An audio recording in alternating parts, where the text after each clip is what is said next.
ಗುಂಪು ಗುಂಪಲಿ ಗೌರಿ ಗಂಗೆ ಬಣ್ಣ ಬಣ್ಣದ ಚಿಟ್ಟೆ ಹಂಗೆ ನೋಡೋಕೆ ಸಾಲಾಗಿಲ್ಲ ಎರಡು ಕಣ್ಣು.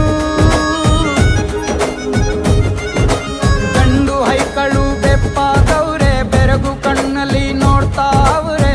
ದಾವಣಿಲೆ ಬೀಸುತ್ತಾರೆ ಹೆಣ್ಣೈಕಳು. ರೊಟ್ಟಿ ಊಟ ಉಣ್ಣಾಗಿಲ್ಲ, ಹಬ್ಬದೂಟ ತಳ್ಳಾಗಿಲ್ಲ, ನೆಂಟ ಜಗಳ ಆಡಂಗಿಲ್ಲ ನಮ್ಮ ಊರಲ್ಲಿ.